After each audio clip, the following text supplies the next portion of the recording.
जैसा कि हमारा चैप्टर चल रहा है पाषाण काल। और इससे पहले हम पाषाण काल के दो जो पार्ट हैं, पुरा पाषाण काल और मध्य पाषाण काल, उनके बारे में पढ़ चुके हैं। तो अब हम पढ़ने वाले हैं नव पाषाण काल के बारे में। ठीक है, तो सामान्यतः हमने देखा है, हम और दोबारा से देख लेते हैं कि जो अपना पाषाण काल है, पाषाण काल की जो समय अवधि है वो 6 लाख ईसा पूर्व से 2000 ईसा पूर्व मानी जाती है। ठीक है, अब इतने समय पीरियड को जो विद्वान हैं, विद्वानों ने पढ़ने की दृष्टि से या इसको समझने के हिसाब से 3 भागों में डिवाइड किया है। तो अपना पहला है पुरा पाषाण काल, पुरा पाषाण काल, और सेकंड है मध्य पाषाण काल, और थर्ड है नव पाषाण काल। ठीक है, नव पाषाण काल। अब इनका जो बाइफर्केशन देख लेते हैं। इसकी जो समय अवधि है वो 6 लाख ईसा पूर्व से 10,000 ईसा पूर्व मानी जाती है। ठीक है, और मध्य पाषाण काल की समय अवधि मानी जाती है 10,000 ईसा पूर्व से 6,000 ईसा पूर्व, और नव पाषाण काल की समय अवधि है 6,000 ईसा पूर्व से 2,000 ईसा पूर्व। ठीक, ये इसकी समय अवधि हो गई। तो देखने वाले हैं हम नव पाषाण काल के बारे में, जैसे कि हमने यहाँ पे देख लिया। तो इसकी समय अवधि 6,000 ईसा पूर्व से 2,000 ईसा पूर्व है।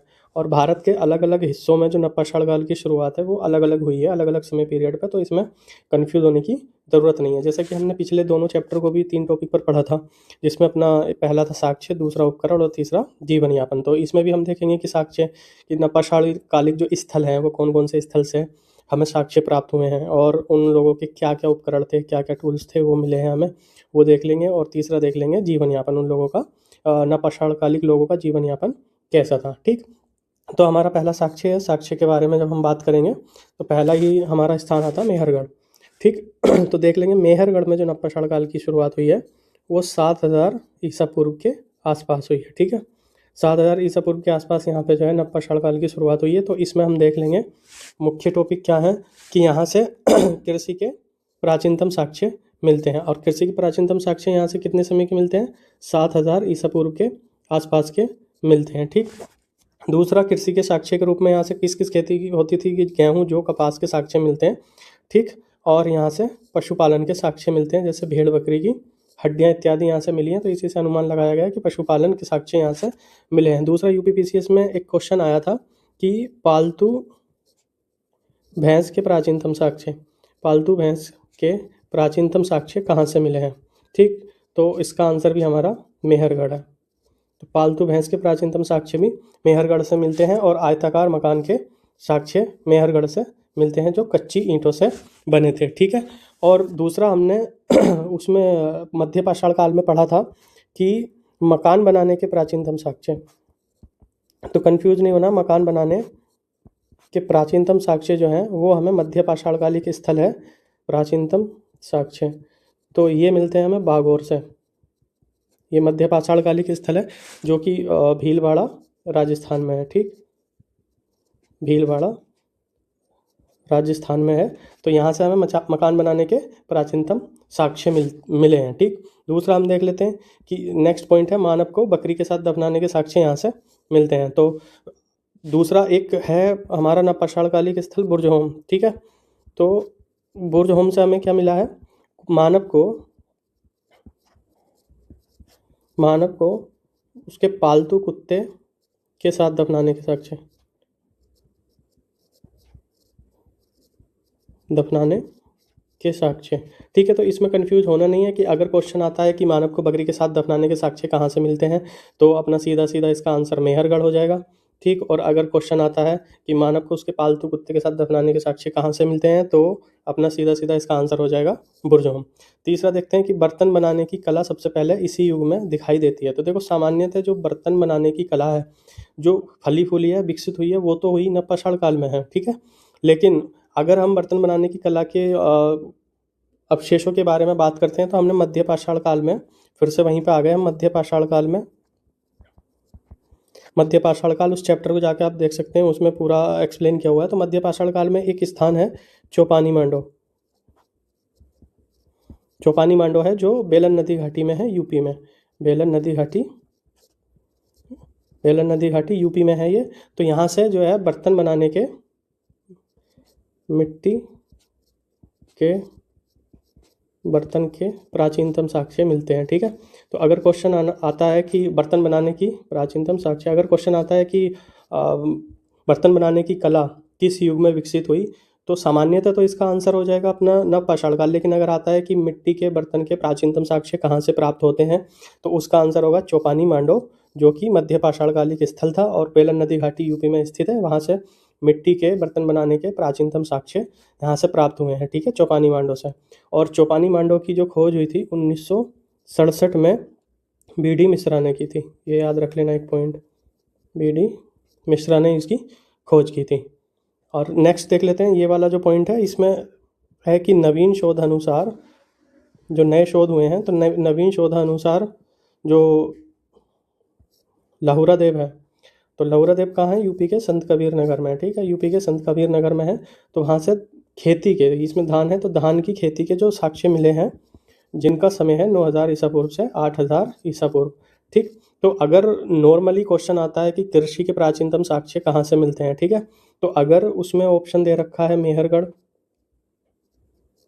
और प्लस लहुरा देव, ठीक है, तो हमारा आंसर सामान्यतः लहुरा देव होगा। लेकिन अगर इन दोनों में से मेहरगढ़ दे रखा है, लहुरा देव ने दे रखा, तो फिर हमारा आंसर मेहरगढ़ होगा। ठीक है, सामान्यतः अगर पूछता है कि कृषि के प्राचीनतम साक्ष्य कहाँ से मिलते हैं, तो अपना आंसर यूपी का संत कबीर नगर डिस्ट्रिक्ट के लहुरा देव से मिलते हैं। और अगर लहुरा देव का ऑप्शन में नहीं दे रखा हो, तो 7000 BC के आसपास के कृषि के प्राचीनतम साक्ष्य फिर हमारे मेहरगढ़ से प्राप्त हुए हैं। ठीक है, इससे आगे देख लेते हैं, ये मेहरगढ़ के खंडर हैं जिनकी खुदाई हुई थी। ठीक है, ये मेहरगढ़ के नवपाषाणकालीन खंडर हैं। इसके बाद हम देख लेते हैं कश्मीर के बारे में, जो दूसरा शहर है, मुख्य शहर है दूसरा। ठीक है, तो कश्मीर में जो नवपाषाण काल की शुरुआत हुई है वो 2500 ईसा पूर्व के आसपास हुई है। तो इसमें कंफ्यूज नहीं होना, भारत के अलग अलग हिस्सों में अलग अलग शुरुआत हुई है। जैसे कि हमने देख लिया मेहरगढ़ में 7000 ईसा पूर्व के आसपास हुई है। तो इसमें भी मुख्य 2 शहर हैं। ठीक है, 2 शहर मुख्य हैं कश्मीर के अंदर, एक अपना बुरजहोम और दूसरा गुफकराल। तो पहले हम बुरजहोम के बारे में बात कर लेते हैं। तो बुरजहोम जो है श्रीनगर झील के किनारे है और ये गड्ढा घर के लिए अपने फेमस है। ये PCS में क्वेश्चन भी आया है कि किस नवपाषाणकालिक स्थल से गड्ढा घर प्राप्त हुए हैं, तो अपना बुरजहोम। और बुरजहोम अगर क्वेश्चन में ना हो, तो मतलब ऑप्शन में ना हो, तो गुफकराल भी इसका आंसर है। और अगर दोनों ऑप्शन में हो, तो इसका आंसर दोनों ही है। दोनों ही जगह से बुरजहोम प्लस गुफकराल से हमें गड्ढा घर, ये गर्तावास मिलते हैं। ठीक है, और बुरजहोम या ये कश्मीरी जो बुरजहोम है, तो बुरजहोम की जो खोज थी 1935 में डी टेरा और पीटरसन ने की थी। डी टेरा और पीटरसन ने यहाँ की खोज की थी। यहाँ गर्तावास के साथ साथ पत्थर और हड्डियों के उपकरण के साक्ष्य भी मिले हैं। ठीक है, यहाँ से कब्रों में मानव के साथ पालतू कुत्ते को दफनाने के साक्ष्य भी मिले हैं। तो जैसे अभी हमने पिछले देखा था मेहरगढ़ जब हम पढ़ रहे थे, तो मानव को बकरी के साथ दफनाने के साक्ष्य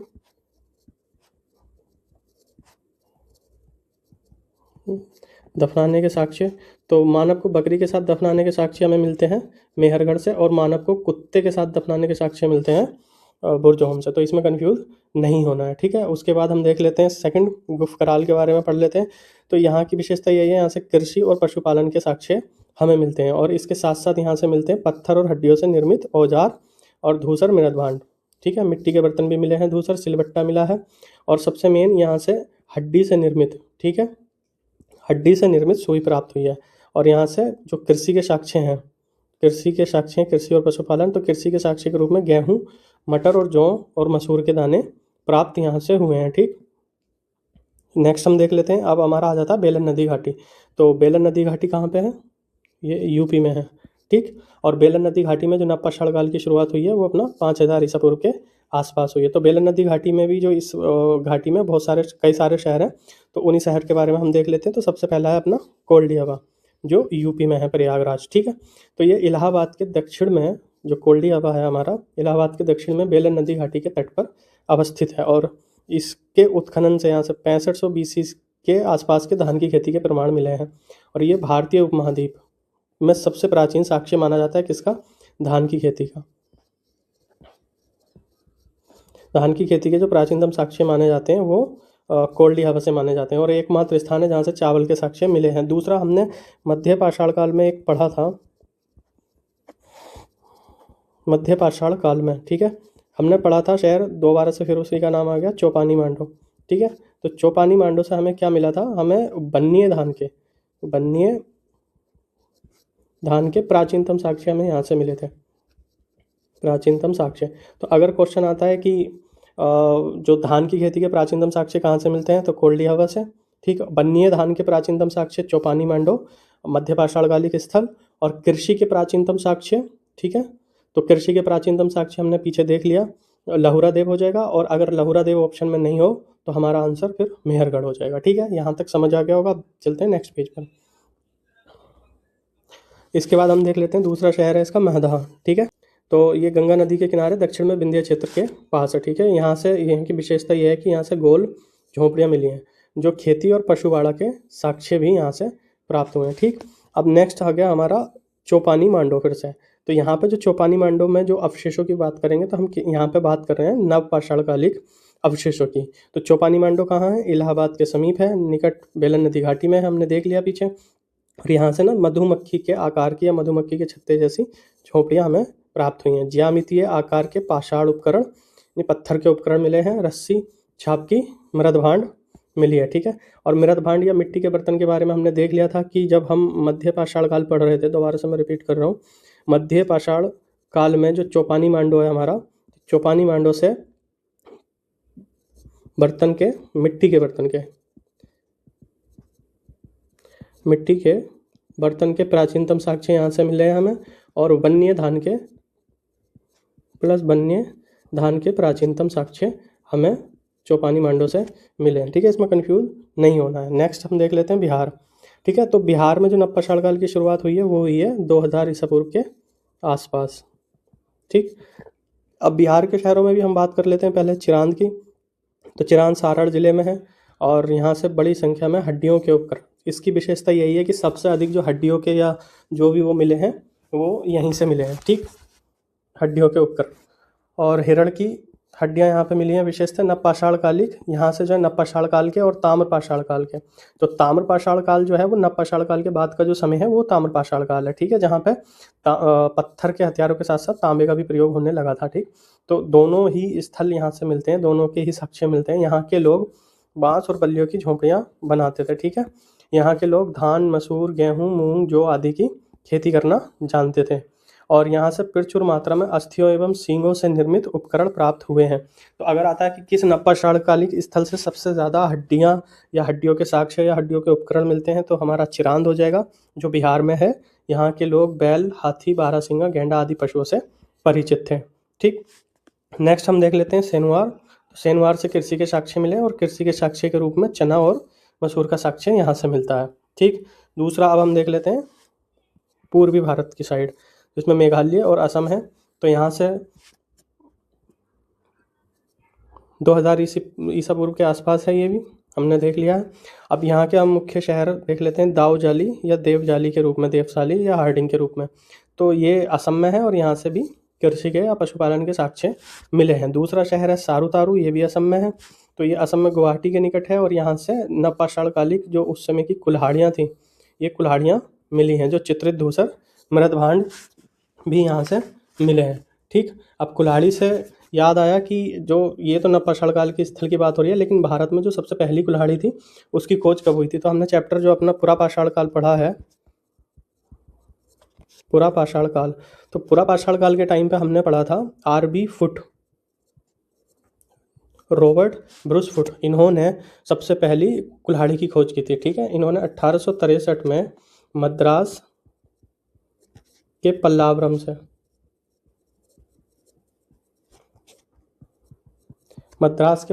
से प्रथम हैंड एक्स या प्रथम हाथ की कुल्हाड़ी हैंड एक्स खोजी थी। ठीक है, तो प्रथम अगर आता है नॉर्मल आदिम कुल्हाड़ियाँ, पूर्वी भारत में आदिम कुल्हाड़ियाँ कहाँ से प्राप्त हुई हैं? तो असम से या सारूतारू से प्राप्त हुई हैं। और अगर क्वेश्चन आता है कि सबसे पहली जो कुल्हाड़ी थी या पुरातात्विक अवशेष हैं वो क्या मिले थे, तो रॉबर्ट ब्रूस फुट ने 1863 में मद्रास के पल्लावरम से हैंड एक्स की खोज की थी। ठीक, अब हम देखते हैं नवपाषाण काल के बारे में, दक्षिण भारत के बारे में। ठीक, तो दक्षिण भारत में जो नवपाषाण काल की शुरुआत हुई है वो हुई है 2500 BC के आसपास। ठीक, अब इसमें भी पहला शहर है हमारा पायमपल्ली। तो पायमपल्ली तमिलनाडु में है और पायमपल्ली की विशेषता ये है कि कपड़ा बनाने के प्रथम साक्ष्य यहाँ से प्राप्त हुए। जैसे हमने मध्य पाषाण काल में पढ़ा है कि मध्य पाषाण काल तक भी कपड़ों के कोई साक्ष्य नहीं मिले हैं। तो कपड़े बनाने के जो प्राचीनतम साक्ष्य या कपड़े बनाने की शुरुआत हुई है वो नवपाषाण काल में हुई है और प्रथम साक्ष्य हमें अपने पायमपल्ली से मिलते हैं। पायमपल्ली अगर पूछ रहा था तो कहाँ है? तमिलनाडु में। ठीक। दूसरा कर्नाटक का पिकली हल है। ये लोग जो पशुपालक थे, ठीक है, ये पशुपालक थे और ये गाय बैल बकरी भेड़ पालते थे। यहाँ से राख के ढेर व निवास स्थल दोनों मिले हैं। ठीक है। तो यहाँ पे एक क्वेश्चन आया था यूपीपीसीएस 2006 और 2009 में कि राख के टीले किस क्षेत्र की नवपाषाणकालिक संस्कृति से संबंधित है? तो इसका आंसर था अपना दक्षिण भारत। ठीक है। और इन जो पीकली हल और अपने संगन कल्लू, यहाँ से राख के ढेर प्राप्त हुए हैं और इन राख के ढेरों को जो सामान्यतः जो लोकल भाषा थी या क्षेत्रीय भाषा में टेरी कहा जाता था। तो याद रखना कि संगन कल्लू, राख के टीले कहाँ से प्राप्त हुए हैं? अगर क्वेश्चन आता है राख के टीले कहाँ से प्राप्त हुए हैं तो अपना आंसर पीकली हल प्लस संगन कल्लू, दोनों ही जगह से हमें राख के टीले प्राप्त हुए हैं। और इन राख के टीलों को जो है क्षेत्रीय भाषा में इन्हें टेरी कहा जाता था। ठीक है। राख के टीलों को क्षेत्रीय भाषा में टेरी कहा जाता था। तो इसका सबसे इम्पोर्टेंट पॉइंट यही है, ये लोग पशुपालक थे, कृषि करते थे और यहाँ से राख के ढेर मिले हैं और राख के ढेरों के साथ साथ यहाँ से निवास स्थान भी मिले हैं। और राख के ढेरों को सामान्यतः जो लोकल भाषा थी उसमें इन्हें टेरी कहा जाता था। दूसरा अपना शहर आ गया संगन कल्लू, ये भी कर्नाटक में है। तो ये मैसूर के निकट बेल्लारी जिले में है। ठीक। यहाँ से भी राख के टीले प्राप्त हुए हैं जो पशुवाड़े के स्थान है। तो सामान्यतः ये माना जाता है कि ये लोग जो इनके पशुवाड़े थे तो वहाँ पे ही ये लोग सारे पशुओं का जो गोबर है वो इकट्ठा करते थे और साल में एक बार होली के टाइम पे उस गोबर वाली जगह में आग लगा देते थे, जिससे ये राख के टीले बने जिन्हें टेरी कहा जाता था। ठीक है। और तो कर्नाटक के अन्य स्थान देख लेते हैं हम, ब्रह्मगिरी, हल्लूर, कोडाईकनाल, टी नसीरपुर और ये है तक्कलकोट। इसमें गलत लिखा हुआ है, तक्कलकोट और मास्की। ठीक। ये दक्षिण भारत में कर्नाटक के क्षेत्र में अन्य स्थान है। दूसरा हम देख लेते हैं दक्षिण भारत के अन्य स्थान। तो उत्तूर ये तेलंगाना में है। दूसरा ये टाइपिंग मिस्टेक है, ये अपना फलवाय है, ये आंध्र प्रदेश में है और सिंगनपल्ली आंध्र प्रदेश में और नागार्जुनकोंडा भी आंध्र प्रदेश में है। तो यहाँ तक आ गए इनके अवशेषों के बारे में। ठीक। अब उसके बाद देख लेते हैं हम नवपाषाणकालीन उपकरण। ठीक है। तो नवपाषाणकालीन उपकरण जब हम देखेंगे तो इससे पहले हम देख चुके हैं कि जो पुरापाषाण काल था तो पुरापाषाण काल के जो उपकरण थे वो प्लस मध्य पाषाण काल के, तो वो उपकरण तो थे, उसके अतिरिक्त इन्होंने जो उपकरण बनाए थे वो उपकरण थे। तो जैसे हमने देखा है कि पाषाण काल में भी जो अपना पुरापाषाण था उसको भी 3 भागों में बांटा गया। तो पुरापाषाण में सबसे पहला था हमारा निम्न पुरापाषाण, दूसरा था मध्य पुरापाषाण और तीसरा था उच्च पुरापाषाण। ठीक है। तो इस समय के जो उपकरण थे तो ये उपकरण जो थे इनके कोर उपकरण थे जो क्वार्टाजाइट पत्थर से बने थे, क्वार्टाजाइट पत्थर से बने थे। तो उस लेक्चर में जाकर पूरा देख लेना। इसमें जो सामान्यतः उपकरण थे वो अपने थे क्लेवर, चोपर, चोपिंग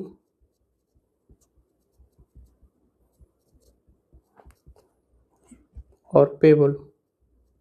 ठीक। और आया मध्य पुरापाषाण काल। तो मध्य पुरापाषाण काल के जो इन्होंने उपकरण बनाए थे वो थे ब्लेड, बोर, स्क्रैपर। और इस मध्य पुरापाषाण काल के जो समय था इसको क्या कहा जाता था? फलक संस्कृति। तो फलक संस्कृति इसलिए कहा जाता था क्योंकि ये उपकरण फलक उपकरण थे, सारे फलकों से बने हुए थे। और फलक के बारे में हमने पिछले PYQ वाले लेक्चर में देख लिया है कि फलक किसे कहते हैं। जब बड़े पत्थर को तोड़कर जो छोटा पत्थर उससे निकलता है तो उस पत्थर को फलक कहा जाता है। और मध्य पुरापाषाण काल के बाद जो समय आया वो आया उच्च पुरापाषाण काल का। तो इस समय पर इन्होंने ब्लेड और ब्यूरिन्स जैसे हथियार बना लिए थे। ठीक। और इन्होंने उच्च पुरापाषाण काल में पत्थरों के हथियारों के साथ साथ जो जानवरों की हड्डियाँ थीं उनसे भी बनाने शुरू कर दिए थे हथियार। इसके बाद हम देख लेते हैं, इसके बाद आया पुरापाषाण काल के बाद मध्य पाषाण काल। ठीक, सेकंड ये एक था, ये दो मध्य पाषाण काल। तो मध्य पाषाण काल के जो उपकरण थे सामान्यतः माइक्रोलिथ उपकरण थे, जो सूक्ष्म पाषाण थे, जिसमें अपना ल्यूनेट था, ट्रायंगल था, ब्लेड और ब्यूरिंस था। तो मध्य पाषाण काल वाला लेक्चर देखोगे तो उसमें पूरा पता चल जाएगा। तो अब हम देख लेते हैं नवपाषाण काल के उपकरण।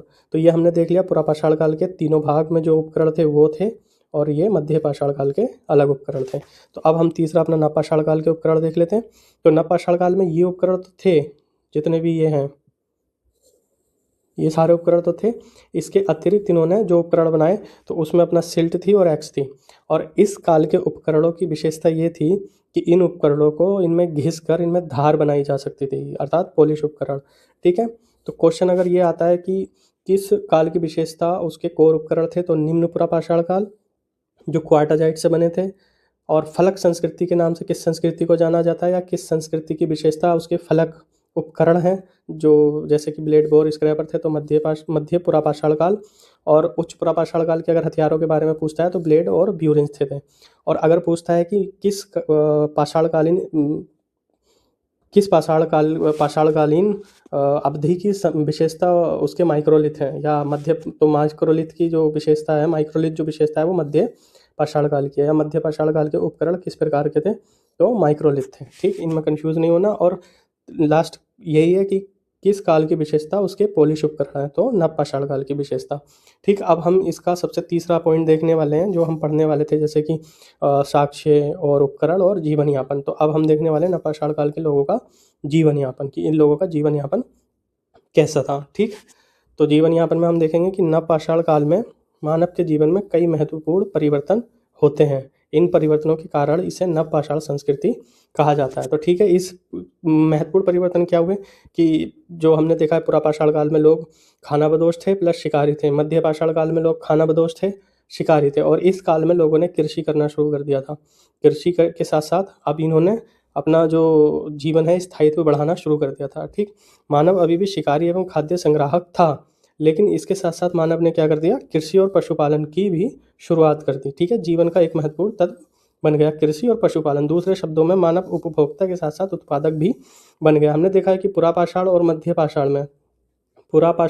पाषाण में मानव केवल उपभोक्ता था। ठीक है, वो उत्पादक नहीं था। नवपाषाण काल में उसने कृषि करना शुरू कर दिया, बाकी काम करने शुरू कर दिए, वो उत्पादक भी बन गया। ठीक है, अब तीसरा, कृषि एवं पशुपालन के कारण जीवन में स्थायित्व की शुरुआत हुई। तो सामान्य सी बात है, किसी भी कृषि जब हम करते हैं तो कोई भी फसल आने में सामान्यतः 4 से 6 महीने का समय लगता है। ठीक, तो अब ये फसल करेंगे तो उसके लिए 4 से 6 महीने इन्हें वेट करना होगा एक जगह। तो इस वजह से भी इनके जीवन में स्थायित्व आना शुरू हो गया और इन्होंने घर बनाने की शुरुआत कर दी। समकालीन साक्ष्यों से मानव के एक जगह लंबे समय तक रहने के प्रमाण मिलने लगे हैं। ठीक, पॉलिश उपकरणों के साक्ष्य भी स्थायी आवास की अवधारणा को मजबूत करते हैं। तो विद्वानों का मानना है कि जब पॉलिश उपकरण इनके पास हो गए तो पॉलिश उपकरण की विशेषता क्या थी कि अगर उनकी धार खत्म हो जाए तो घिस के दोबारा धार बनाई जा सकती है। तो पॉलिश उपकरणों की वजह से इन लोगों ने क्या किया कि अब जो शिकार करते थे तो शिकार करना, जानवर को मारना आसान हो गया, और जानवर इन पर हमला करते थे तो उनसे लड़ना भी ज़्यादा थोड़ा ईजी इनके लिए हो गया। तो इस वजह से भी ये एक जगह पे टिक के रहने लग गए। ठीक, इस काल में बर्तन के भी पर्याप्त साक्ष्य मिलते हैं। इसकी उपयोगिता खाद्यान्न एवं बीज के संग्रहक के रूप में रही होगी। तो बर्तन बनाने की सामान्यतः जो विशेषता है वो इसी काल की है, लेकिन हमने देखा था कि बर्तन के प्राचीनतम साक्ष्य जो हमें हैं, बर्तन के प्राचीनतम साक्ष्य वो मध्य पाषाण कालिक स्थल चौपानी मांडो से मिले हैं। हमने मध्य पाषाण काल में पढ़ लिया है और इसमें भी ऊपर पढ़ लिया है कि बर्तन या मिट्टी के बर्तन बनाने के प्राचीनतम साक्ष्य कहाँ से मिले हैं, तो चौपानी मांडो से। ठीक, तो इस काल में ये विशेषता थी। नेक्स्ट देख लेते हैं, नवपाषाण काल में पहिए का साक्ष्य मिलता है। तो पहिए की जो शुरुआत हुई है वो कहाँ हुई है, नवपाषाण काल में, और इस ज्ञान ने भी मानव के जीवन को सुगम बनाया होगा। तो पहिए की शुरुआत नवपाषाण काल में हुई है, तो जाहिर सी बात है जब पहिया बन गया तो उनके काफ़ी सारे काम आसान हो गए होंगे करने के लिए। इस काल में हाथ से बने हुए बर्तन के साथ साथ चाक से बने हुए बर्तन के प्रमाण भी मिलते हैं। तो मानव का दिमाग या मानव अब इतना विकसित हो गया, पहले मानव मिट्टी के बर्तन हाथ से बनाता था, ठीक है, लेकिन नव पाषाण काल आते आते इन्होंने चाक से बर्तन बनाना शुरू कर दिया। ठीक, कपास के साक्ष्य कपड़ों के ज्ञान के प्रचलन की ओर इशारा करते हैं। तो हमने मध्य पाषाण काल में देखा है कि मध्य पाषाण काल में हमें कपास के साक्ष्य नहीं मिलते हैं, जो बर्तन बनाने की कला है प्लस कपड़ों के साक्ष्य यहाँ से नहीं मिलते, लेकिन नवपाषाण काल से मिलते हैं। और नवपाषाण काल में भी जो कपड़ों के सबसे पुराने साक्ष्य हैं वो कहाँ से मिले, हमने पढ़ा है ऊपर, पायमपल्ली तमिलनाडु से कपड़ों के प्राचीनतम साक्ष्य मिलते हैं। इसी लेक्चर में हमने ऊपर देखा है। नेक्स्ट देख लेते हैं, समकालीन साक्ष्यों से पारिवारिक जीवन, अंतिम संस्कार, चित्रकला इत्यादि की जानकारी मिलती है। तो समकालीन जो साक्ष्य मिले हैं जिनमें उनके पशुपालन की और कृषि की विशेषता हुई है, तो सामान्य बात है कि जब वो लोग कृषि कर रहे हो तो पारिवारिक रूप में रहते होंगे। अंतिम संस्कार की विशेषता भी मिलती है, अंतिम संस्कार किसी तरह तो करते होंगे, या तो पूर्ण अंतिम संस्कार करते होंगे या आंशिक करते होंगे, तो दोनों में से कोई सा एक तरीके का अंतिम संस्कार तो करते होंगे। चित्रकला इत्यादि की जानकारी मिलती है। तो हमने चित्रकला में पढ़ा था, यहाँ पे पढ़ा था कि, नहीं तो आगे पढ़ लेंगे। चित्रकला जो है सामान्यतः उच्च पुरापाषाण काल से चित्रकला के अवशेष मिलने लगते हैं, और इसके बाद जो है मध्य पाषाण काल और नव पाषाण काल से तो चित्रकला बहुत आया था, यहाँ से बहुत आया था चित्रकला, और यहाँ से भी चित्रकला के अवशेष मिले हैं। ठीक, नेक्स्ट नोट देख लेते हैं हम। तो मानव द्वारा सर्वप्रथम जो प्रयुक्त अनाज था वो जौ था। ठीक, और जौ की जो नवपाषाणकालीन सभ्यता में जौ की जो अवशेष मिले हैं सबसे पहले, तो वो मिले हैं अपने मेसोपोटामिया सभ्यता से, मेसोपोटामिया से मिले हैं। और यहाँ पर सबसे पहले खाद्यान्न के रूप में जौ को प्रयोग में लाया गया। ठीक, और ये जो प्रमाण मिले हैं वो 7000 ईसा पूर्व के आसपास के हैं। ठीक, तो जौ के खाद्यान्न के रूप में प्रयुक्त होने के सर्वप्रथम साक्ष्य कहाँ से मिलते हैं, तो मेसोपोटामिया से मिलते हैं, 7000 ईसा पूर्व के आसपास के हैं। और ये क्वेश्चन UPSC 1997 में आ चुका है। दूसरा है, भारत में व्यवस्थित कृषि का प्राचीनतम साक्ष्य। तो जैसा हमने पढ़ लिया था कि कृषि के प्राचीनतम साक्ष्य कहाँ से मिलते हैं, तो व्यवस्थित अगर बात होती है, व्यवस्थित की बात होती है तो अपना मेहरगढ़ है। और वैसे अगर कृषि का प्राचीनतम साक्ष्य की बात होती है, प्राचीनतम साक्ष्य, तो हमने पढ़ लिया कि यूपी के संत कबीर नगर में लहुरा देव एक जगह है, लहुरा देव से 9000 से लेकर 8000 ईसा पूर्व तक के कृषि के साक्ष्य मिले हैं, जो अभी तक के सबसे पुराने कृषि के साक्ष्य माने जाते हैं। ठीक, और धान के साक्ष्य तो वो कोल्डियाबा से मिले हैं, जो 8000 6500 ईसा पूर्व के हैं। नेक्स्ट है, नवपाषाणकालीन बस्ती मेहरगढ़ से मानव जीवन के स्थायी साक्ष्य मिलते हैं। ठीक, यहाँ पर कृषि करने एवं मानव के स्थायी निवास हेतु कच्चे घरों का साक्ष्य भी मिलता है। मेहरगढ़ से ही भारतीय उपमहाद्वीप में पालतू भैंस का प्राचीनतम साक्ष्य मिलता है। ये चीज़ हम ऊपर पढ़ के आए हैं कि पालतू भैंस के प्राचीनतम साक्ष्य कहाँ से मिलते हैं, मेहरगढ़ से मिलते हैं। और उसके अलावा अगर हम देख लेंगे कि जो पशुपालन के प्राचीनतम साक्ष्य हैं, तो पशुपालन के प्राचीनतम साक्ष्य तो ये हमें मिलते हैं बागौर, ये भीलवाड़ा राजस्थान में है। ठीक है, राजस्थान RJ बना देता हूँ। और इसके साथ साथ मिलते हैं आदमगढ़, ये होशंगाबाद मध्य प्रदेश में है। ठीक, होशंगाबाद MP में है। और इन दोनों जगह से पशुपालन के प्राचीनतम साक्ष्य मिलते हैं, और ये साक्ष्य हैं कब के, 6500 ईसा पूर्व के हैं। ठीक, तो पालतू भैंस के प्राचीनतम साक्ष्य की बात अगर करता है तो मेहरगढ़, और पशुपालन के प्राचीनतम साक्ष्य की बात अगर आती है तो बागौर और आदमगढ़। ठीक है, और 6500 ईसा पूर्व के आसपास के यहाँ पे पशुपालन के साक्ष्य मिलते हैं।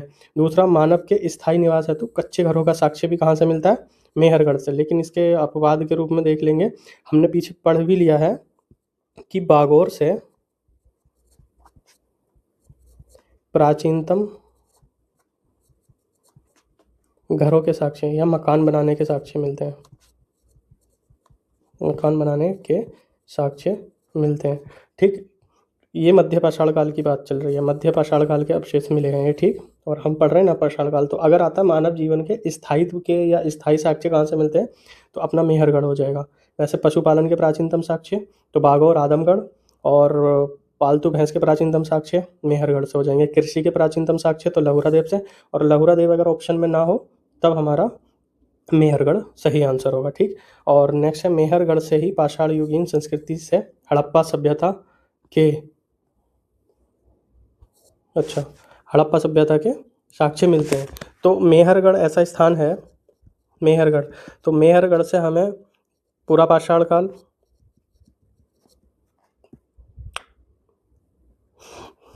पूरा पाषाण काल प्लस मध्य पाषाण काल प्लस नव पाषाण काल प्लस ताम्र पाषाण काल, नव पाषाण काल के बाद ताम्र पाषाण काल की शुरुआत होती है, प्लस सिंधु सभ्यता।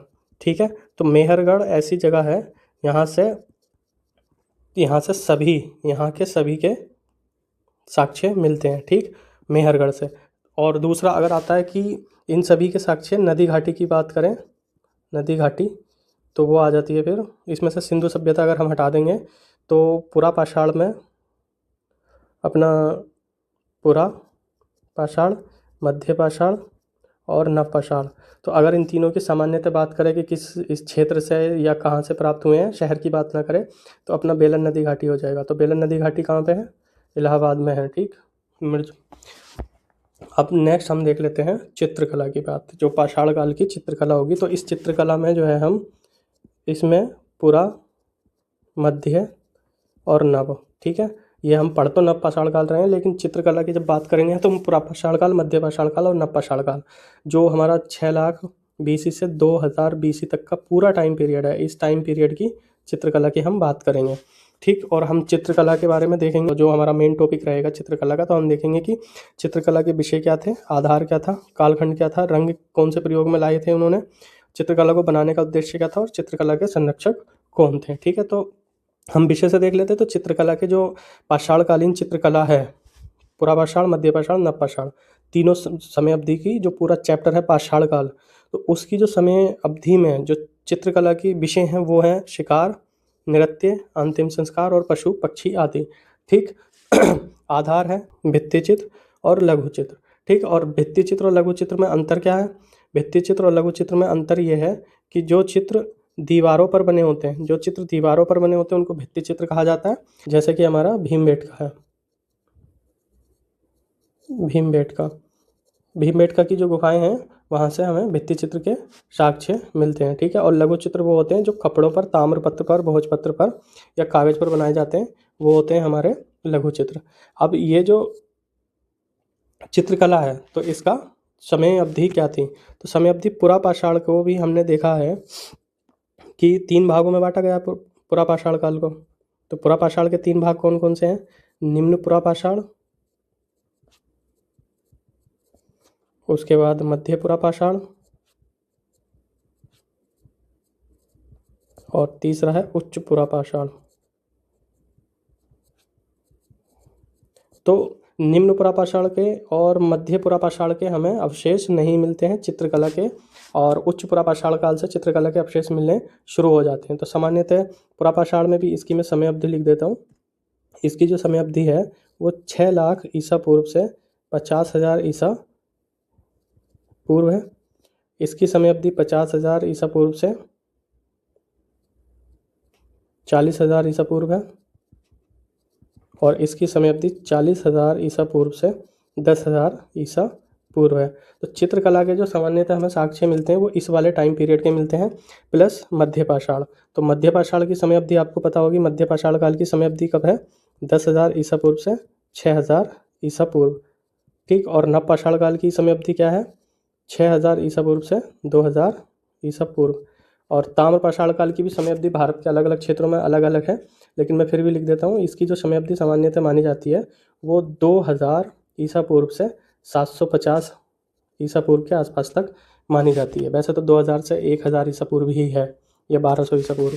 ठीक, अब देख लेते हैं कि जो इनके चित्रकला के रंग थे वो कैसे रंग थे। तो इनके रंग थे प्राकृतिक रंग। इसमें याद रखना, जो चित्रकला के अवशेष मिलने हुए हैं शुरू, तो वो उच्च पूरा पाषाण, मध्य पाषाण, नव पाषाण और ताम्र पाषाण कालिक ही हैं, ठीक। इनके रंग प्राकृतिक थे, तो प्राकृति में जो सामान्यतः जो रंग हम देखते हैं तो वो कौन कौन से, वही लाल, हरा और काला, इस तरह के रंगों का इन्होंने प्रयोग किया है। उद्देश्य, विद्वानों ने माना है कि इनका उद्देश्य या तो धार्मिक होगा, या ये मनोरंजन के लिए चित्रकला करते होंगे, या इन्हें कोई शिक्षा या कोई ज्ञान या मैसेज अपनी अगली पीढ़ी को देना होगा, इसलिए ये चित्र बनाते होंगे। संरक्षक के रूप में राजा शासक माने जाते हैं, जैसे सबसे पहले तो फिर हर्यक वंश के ही शासक इसके संरक्षक थे, फिर उसके बाद मौर्य वंश आया, मौर्य के बाद सातवाहन, सातवाहन के बाद गुप्ता, गुप्तों के बाद गुप्तोत्तर में जो हर्षवर्धन है, हर्षवर्धन टाइप जो अन्य राजा थे वो ही इनके संरक्षक हैं, ठीक। अब पुरा पाषाण काल के उत्तर युग में हमने पढ़ लिया है। उत्तर युग कौन सा हुआ? उच्च पुरा पाषाण काल। उच्च पुरा पाषाण काल समय अवधि 40,000 ईसा पूर्व से 10,000 ईसा पूर्व, ये हम पढ़ चुके हैं। से चित्रकला के साक्ष्य मिलने लगते हैं। तो सामान्यतः चित्रकला के साक्ष्य कब से मिलते हैं? पुरा पाषाण काल का जो सबसे आखिरी भाग है, उच्च पुरा पाषाण काल, वहाँ से हमें चित्रकला के साक्ष्य मिलने की शुरुआत हो जाती है। अब मध्य पाषाण काल, तो मध्य पाषाण काल हमने देख लिया, 10,000 ईसा पूर्व से 6,000 ईसा पूर्व तक इसकी समय अवधि थी। एवं नव पाषाण काल, समय अवधि इसकी 6,000 ईसा पूर्व से 2,000 ईसा पूर्व है। कि चित्रों के साक्ष्य बहुतायत मिलते हैं, मतलब उच्च पुरा पाषाण काल के जो चित्र हैं वो मिले हैं, लेकिन उसके साथ साथ यहाँ से जो चित्र मिले, लेकिन मध्य पाषाण और नव पाषाण के समय के जो चित्र हैं वो बहुत बड़ी संख्या में मिले हैं, ठीक। इतना याद रखना है। इसमें आगे देख लेते हैं। इस युग से संबंधित चित्रों के साक्ष्य भीमबेटका जो मध्य प्रदेश में है, लाखाज्वार, मिर्जापुर, पंचमढ़ी इत्यादि स्थलों से मिलते हैं। इन स्थलों की गुफाओं की दीवारों से चित्रों के साक्ष्य मिलते हैं। तो हमने ऊपर पढ़ा कि चित्रकला दो प्रकार की थी, एक तो भित्ति चित्र थे और एक थे लघु चित्र, ठीक है। तो लघु चित्र वो हैं जो कागज पर, ताम्रपत्र, भोजपत्र और वैसी चीज़ों पर लिखे जाते हैं, और भित्ति चित्र वो होते हैं तो जो दीवारों पर लिखे जाते हैं। तो भीमबेटका में या ये लाखाज्वार में जो गुफाएं हैं, या पंचमढ़ी में जो है, तो इन गुफाओं से जो चित्र मिले हैं तो सामान्य सी बात है कि ये भित्ति चित्र की श्रेणी में आते हैं। अब हम बात कर लेते हैं भीमबेटका से सबसे ज़्यादा चित्र मिले हैं। और भीमबेटका के बारे में बता दूं कि इसकी जो भीमबेटका की खोज है वो वी.एस. बाकड़कर ने इसकी खोज की थी 1957 में, ठीक। और ये मध्य प्रदेश के रहने वाले थे। और भीमबेटका से टोटल, किधर लिखूं, यहाँ लिख देता हूँ। भीमबेटका में जो हमें टोटल गुफाएं मिली हैं, टोटल गुफाएं भीमबेटका से मिली हैं हमें 700, ठीक। और इन 700 गुफाओं में से 475 गुफाओं में शैल चित्र मिले हैं।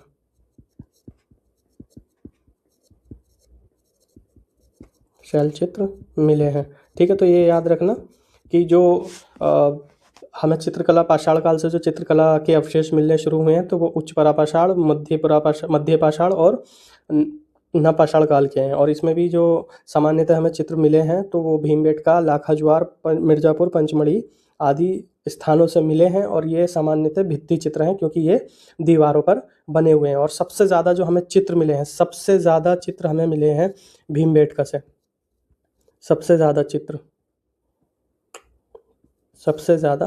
चित्र या शैल चित्र लिख लो। सबसे ज़्यादा शैल चित्र हमें भीमबेटका से मिले हैं। और भीमबेटका में टोटल गुफाएं थी 700, और 700 में से 475 गुफाओं में हमें शैल चित्र मिले हैं, ठीक।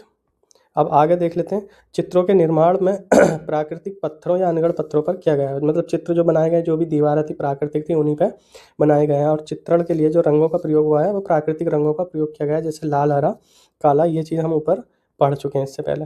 अब चित्रों के विषय के बारे में बात कर लेते हैं। तो विषय में वैसे सामान्यतः हेडिंग में तो हम देख चुके हैं, लेकिन यहाँ पे देख लेते हैं शिकार। तो आदि मानव द्वारा पशुओं को घेर कर शिकार करना, चित्र में ये उनका सब्जेक्ट था कि कहीं कहीं उन्होंने दिखाया है कि जो आदि मानव थे वो घेर के पशु का शिकार कर रहे थे। उपकरणों को फेंक कर शिकार करना। और दूसरा हमने मध्य पाषाण काल में पढ़ा है कि उपकरणों को फेंक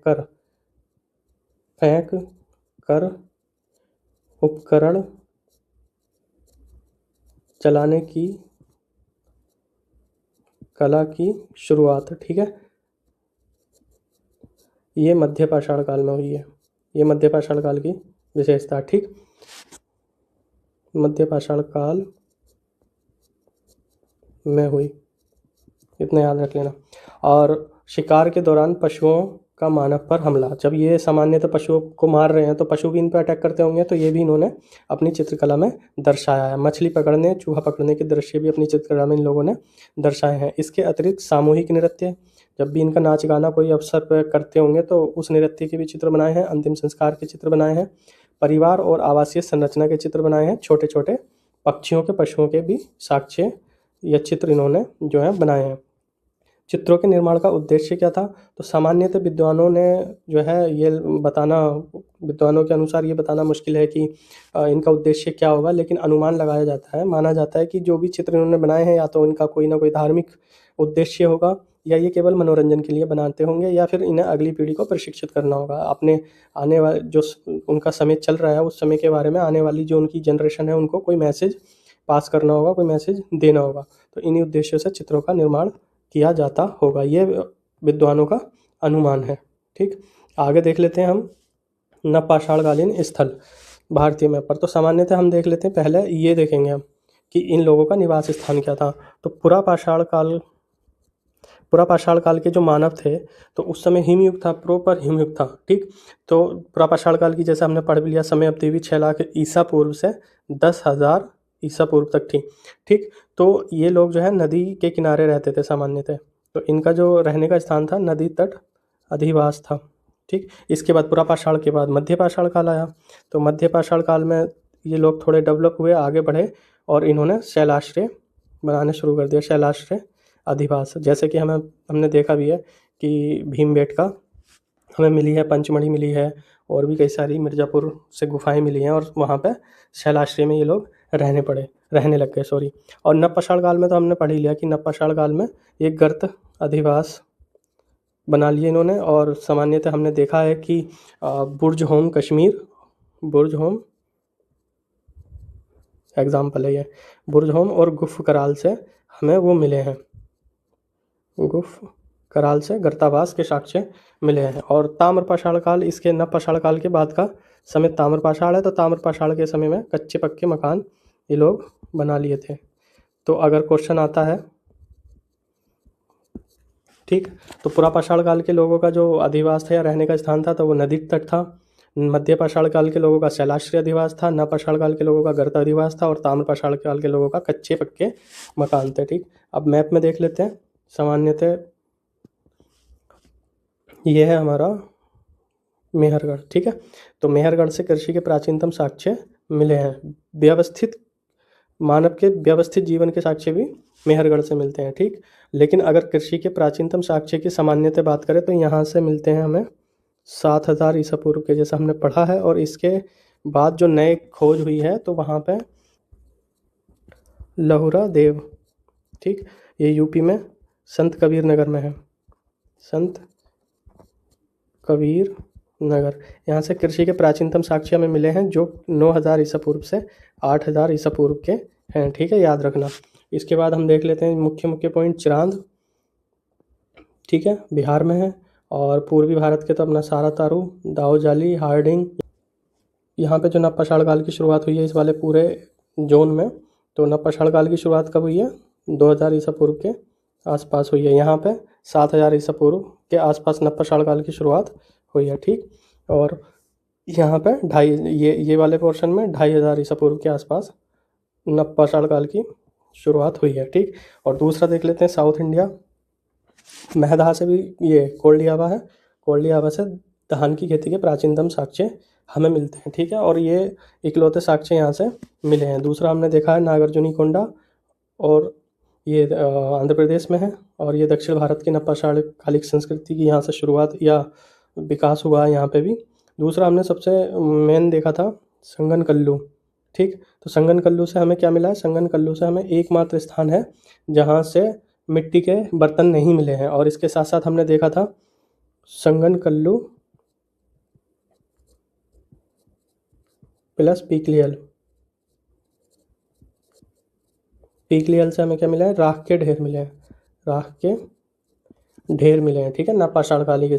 ठीक, और ये राख के ढेरों को क्या कहा जाता था? लोकल लैंग्वेज में टेरी। ठीक है, बालू के टीले को स्थानीय भाषा में टेरी कहा जाता था। पायमपल्ली कहाँ है? तमिलनाडु में है। और पायमपल्ली की विशेषता क्या है कि यहाँ से वस्त्रों के निर्माण के प्राचीनतम या कपड़े के निर्माण के प्राचीनतम साक्ष्य मिलते हैं हमें कहाँ से, पायमपल्ली से, जो कि तमिलनाडु में है। ठीक, इसके बाद ठीक है हम देख लेंगे, बुरजहोम कश्मीर में हो गया, मेहरगढ़ इधर हो गया।